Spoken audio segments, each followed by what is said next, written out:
मुहम्मदिन व आलिहि व अस्हाबिहि व अज़वाजिहि व बारिक वसल्लिम वसल्ली अलैहि नहमदुहु व नुसल्ली अला रसूलिहिल करीम अम्मा बाद अऊज़ु बिल्लाहि मिनश शैतानिर रजीम बिस्मिल्लाहिर रहमानिर रहीम क़द जाअकुम मिनल्लाहि नूरुन व किताबुम मुबीन सदक़ल्लाहु मौलानल अज़ीम। है सरापा उजाला हमारा नबी, है सरापा उजाला हमारा नबी, रहमते हक ताला हमारा नबी, जिसका कौनैन में कोई सानी नहीं, है वो जग से निराला हमारा नबी। आबे कौसर पिएंगे तो इसलिए हमको देगा प्याला हमारा नबी। फिक्रो निगाहो बशर से कहीं बुलंद और बाला हमारा नबी, जिसकी निस्बत से हो जाएंगे पार हम, है वो सच्चा हवाला हमारा नबी। है सरापा उजाला हमारा नबी, रहमते हक ताला हमारा नबी।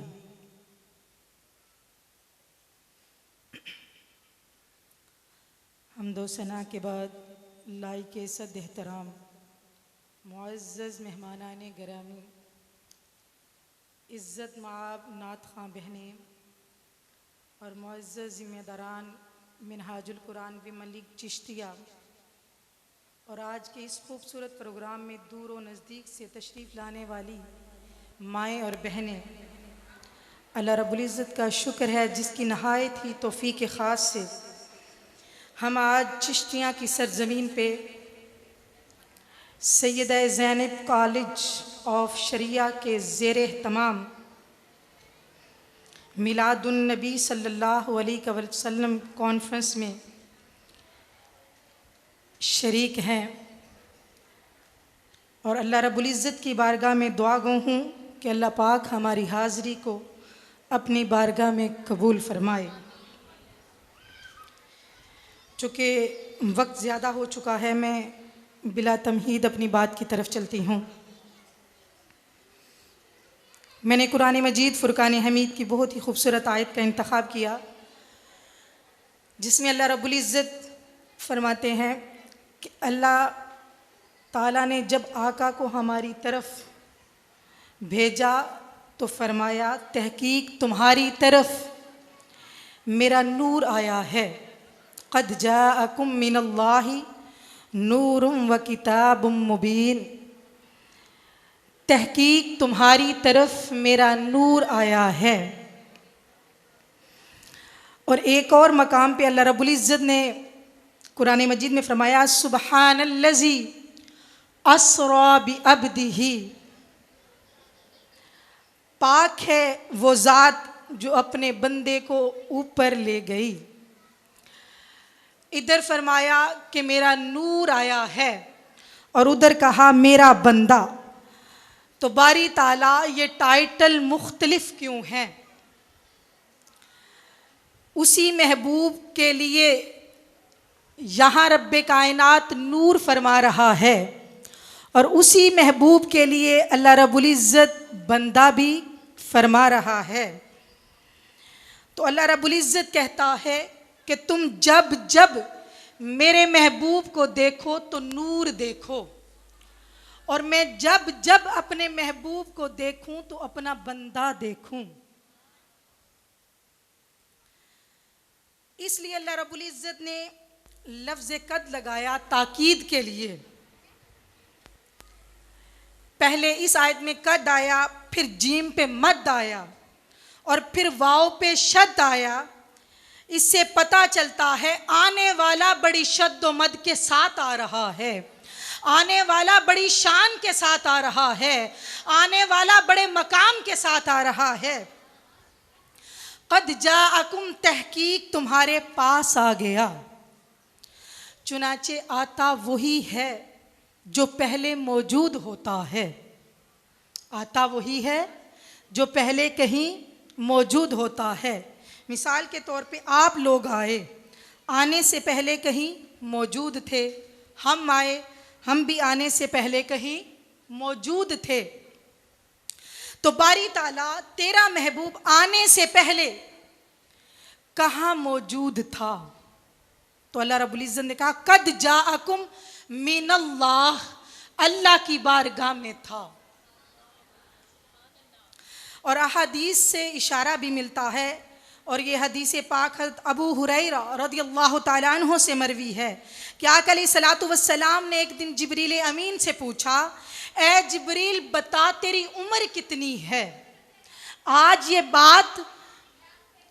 बात हम पे खोल दे, तेरी उम्र कितनी है? तो जिब्रील अमीन ने कहा, या रसूल अल्लाह मुझे अपनी उम्र तो मालूम नहीं है, पर एक बात से मेरी उम्र का अंदाजा लगाया जा सकता है, वो ये कि रब्बे कायनात के चौथे हिजाब अजमत पर एक सितारा चमकता था जो 70,000 साल के बाद चमकता था। मैंने उस सितारे को 72,000 मर्तबा देखा। अब आका अलैहिस्सलातु वस्सलाम ने कहा, ए जिब्रील वो जो सितारा चमकता था, मुझे उस रब की इज्जत की कसम जिसके कब्जे कुदरत में मेरी जान है, वो सितारा मैं था। अना ज़ालिकल कौकब, वो सितारा मैं ही था। अब जिब्रील अमीन ने इतनी बार देखा, लेकिन सामने मुस्तफ़ा को देखकर पहचान नहीं सके। आज उम्मती 4 किताबें पढ़कर आका अलैहिस्सलातु वस्सलाम की शान का अहाता करे, ऐसे उम्मती को शर्म आनी चाहिए। अब ये जो कुम है, जाकुम, कुम जो है ज़मीरे मुखातिब के लिए आता है कि जब भी कोई कुरान पढ़ेगा, कुरान उससे मुखातिब होगा। कद जाकुम तहकीक मुस्तफ़ा, मेरा मुस्तफ़ा तुम्हारे पास है। चुनाचे अगर लोग मौजूद हैं, ईमान वाले मौजूद हैं, उनमें आने वाला रसूल कैसे मौजूद नहीं? चुनाचे आका अलैहिस्सलातु वस्सलाम आज भी मौजूद हैं। दलील इस पे देती हूँ। अल्लाह रब्बुल इज़्ज़त ने अंबिया अलैहिस्सलाम के लिए लफ्ज़ इला इस्तेमाल किया है। बाकी अंबिया की भी जब बात की, अल्लाह रब्बुल इज़्ज़त ने लफ्ज़ इला के साथ बयान की। इला का मतलब होता है किसी की तरफ जाना। अब किसी की तरफ जाने की कोई इब्तदा भी होती है, वहां रुकने की कोई इंतहा भी होती है। अब अल्लाह रब्बुल इज़्ज़त ने बाकी अंबिया की बात की तो लफ्ज़ इला के साथ बयान की। क्या कहा? इन्ना अरसलना नूहन इला कौमिही, बेशक हमने नूह अलैहिस्सलाम को उनकी कौम की तरफ भेजा। फिर फरमाया वैला मदियना अखाहुम शुआइबा, फिर फरमाया वैला आदिन अखाहुम हुदा। लेकिन जब बात आई मुस्तफ़ा की, जब बात आई अपने हबीब की, जब बात आई अपने महबूब की, रब ने अंदाज बदल दिया। और अंदाज बदला और क्या कहा? वकैफ तकफुरून व अंतुम तुतला अलैकुम, और तुम कैसे पलट सकते हो कुफर की तरफ इस हाल में कि तुम पर अल्लाह के कुरान की आयत तिलावत की जाती हैं। और फिर फरमाया उसका रसूल तुम में मौजूद है। वफीकुम, उधर इला के साथ बात की, और जब मुस्तफ़ा की बात आई तो रब ने अंदाज बदला, फीकुम, कहा मेरा रसूल तुम में मौजूद है। और फिर एक और मकाम पे अल्लाह रब्बुल इज़्ज़त ने फरमाया वअलमू अन्न फीकुम रसूलल्लाह, बस जान लो मेरा रसूल तुम में मौजूद है। अब नादान उठ के कहते हैं अगर रसूल मौजूद है तो फिर दिखाई क्यों नहीं देता? दिखाई भी दे। तो अल्लाह पाक कहता है मैंने देखने दिखाने की बात ही नहीं की, मैंने बस इतना कहा जान लो मेरा रसूल तुम में मौजूद है। बारी ताला तू ऐसा हंसी महबूब किसी को तो दिखाता होगा, कोई तो तेरे यार का जलवा करता होगा, कोई तो हुस्ने मुस्तफ़ा को तकता होगा, किसी को तो तू दिखाता होगा। तो अल्लाह पाक कहते हैं हाँ मैं दिखाता हूँ किनको, जो मेरे मुस्तफ़ा के हो जाते हैं, जो मेरे मुस्तफ़ा के साथ नत्थी हो जाते हैं, जो मेरे मुस्तफ़ा के साथ जुड़ जाते हैं, मेरे मुस्तफ़ा की गुलामी में आ जाते हैं, जो इश्क मुस्तफ़ा में फना हो जाते हैं। मैं हिजाब हटा देता हूँ, दूरियां मिटा देता हूँ, बेहिजाब जलवे करवा भी देता हूँ। तुम मेरे महबूब के बनकर तो देखो। अब बात वही मौजूद है कि अल्लाह पाक कहता है मेरा रसूल तुम में मौजूद है।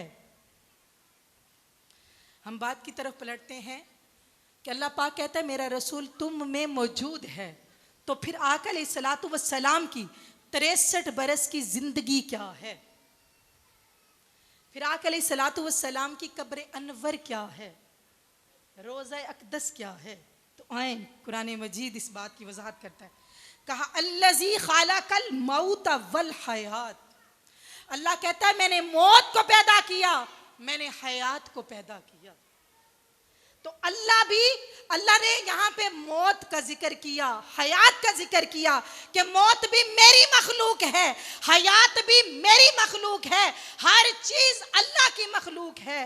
और सारी मखलूक में सबसे पहले तख्लीक किसको किया? सारी मखलूक में अल्लाह ने सबसे पहले तख्लीक किसकी की?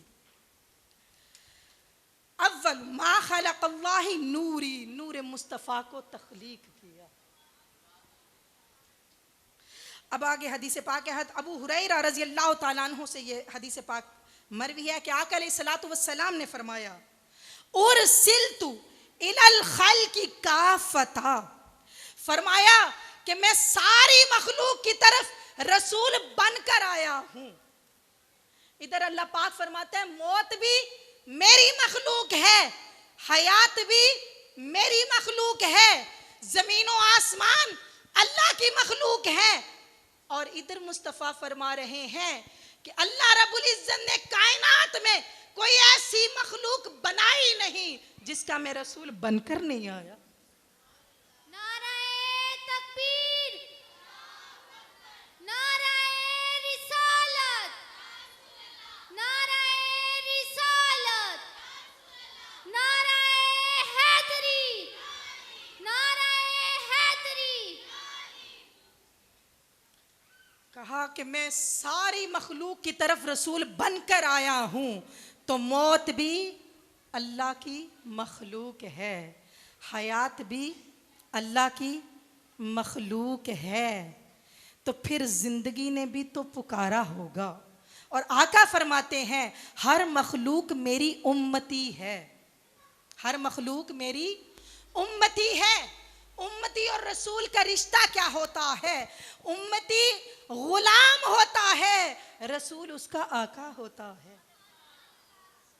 तो जिंदगी ने भी तो पुकारा होगा कि या रसूल अल्लाही उन्जुर हालना।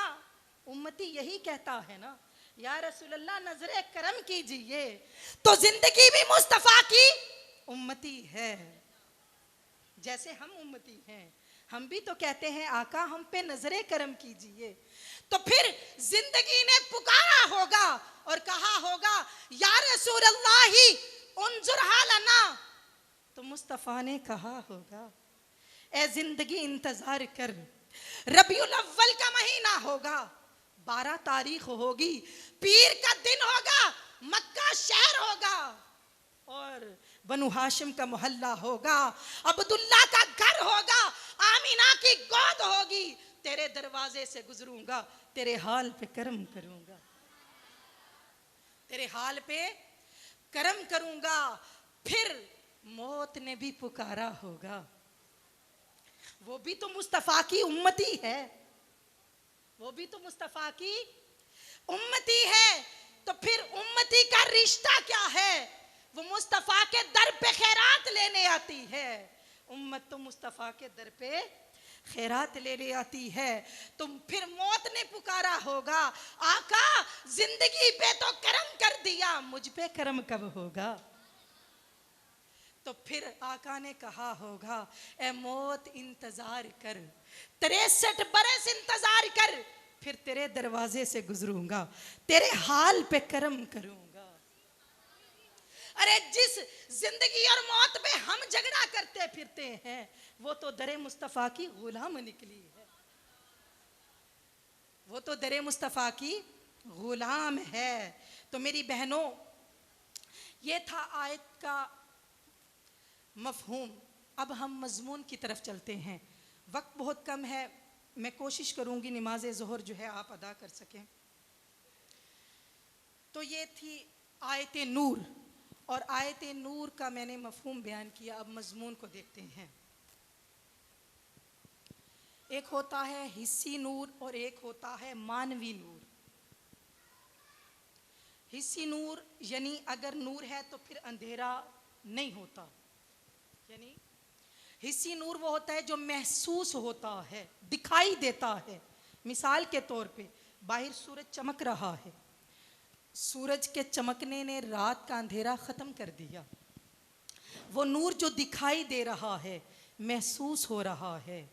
और एक होता है नूर मानवी, वो नूर जो होता तो नूर है लेकिन दिखाई नहीं देता। मिसाल के तौर पे कुरान पाक नूर है, ऐसे ही है ना, कुरान नूर है। तो अब हम में से कोई उठ के बहन घर जाए, रात को कुरान खोल के बैठ जाए और कहे कि मैंने इससे ही रोशनी लेनी है, घर के लाइटें बंद कर दे, तो है तो कुरान नूर पर दिखाई नहीं देता। तो आका अलैहिस्सलातु वस्सलाम हिस्सी नूर भी लेकर आए और नूर मानवी भी लेकर आए। अब नूर हिस्सी पे लोगों का इख्तलाफ है, और मानवी नूर तो हर कोई मानता था कि आका अलैहिस्सलातु वस्सलाम जो है वो हिदायत का नूर लेकर आए, इल्म का नूर लेकर आए, हिदायत का नूर लेकर आए। अब नूर हिस्सी, आका अलैहिस्सलातु वस्सलाम नूर हिस्सी भी लेकर आए। उस पर सिर्फ 2 हदीसें कोट करके बात ख़त्म करती हूँ। हज़रत आयशा रज़ी अल्लाह तआला अन्हा बयान करती हैं कि मैं रात को अपने कमरे में सुई से काम कर रही थी, और काम करते करते मेरे हाथ से सुई निकल गई, और अचानक दिए में तेल भी ख़त्म हो गया, और मैं सुई तलाश करने लग गई, लेकिन सुई नहीं मिली। और आका अलैहिस्सलातु वस्सलाम इस दौरान तशरीफ़ लाए हुजरा आयशा में, और आका अलैहिस्सलातु वस्सलाम आकर मुस्कुराए। आका के मुस्कुराने से हुजरा आयशा मुनव्वर हो गया, और वो फरमाती हैं मुझे सुई तलाश करने में मुश्किल नहीं हुई। फिर काजी सनाउल्लाह पानीपती तफसीर मजहरी में लिखते हैं, वो कहते हैं कि बनु साद कबीले की एक सरदार की औरत रात को उसे नींद नहीं आ रही थी, और वो अपनी छत पे चली गई ताकि ताज़ा हवा ले सकूं। वो कहती है रात का पिछला पहर था, लोगों ने घरों के दिए बुझाए हुए थे, सो रहे थे, और वो कहती हैं कि मेरे अपने घर का दिया भी उस वक्त बुझा हुआ था, और कहती है मैंने इधर निगाह दौड़ाई, हर घर का दिया बुझा है, लोग सो रहे हैं। मैंने इधर निगाह दौड़ाई, हर घर का दिया बुझा है और लोग सो रहे हैं, अंधेरा है। कहती हैं अचानक मेरी निगाह हलीमा सादिया के घर की तरफ उठ गई। वो फरमाती हैं कि हलीमा सादिया के घर में एक दिया नहीं, उस वक्त कई दिए जल रहे थे, कई दिए जल रहे थे। बड़ी परेशान हुई कि हलीमा सादिया तो एक गरीब घर की औरत है, उसके घर में जरूरतन एक दिया जलना मुश्किल बात है। इस वक्त जब सबके दिए बुझे हैं, उसके घर में कई दिए जल रहे हैं। अब दिन हुआ, अमीरों की दोस्तियां भी अमीरों के साथ होती हैं। उसने अपनी सारी सहेलियां इकट्ठी की और रात की वो बात बताई कि मैं यूं रात को गई, छत पे देखा हर घर का दिया बुझा है, और हलीमा सादिया के घर में कई दिए जल रहे हैं। वो सारी कहती है तूने आज ये मंजर देखा, हम तो कई रातों से ये मंजर देख रहे हैं। कहती हैं चलो सारी मिलकर हलीमा सादिया से आज पूछ लेती हैं कि उसे ये खजाना इतना कहां से मिल गया कि सारी सारी रात कई कई दिए जलाती है। वो सारी मिलकर हलीमा सादिया के घर आई और आके पूछा, ए हलीमा, तेरे पास इतना खजाना कहाँ से आ गया कि तेरे घर में सारी सारी रात कई कई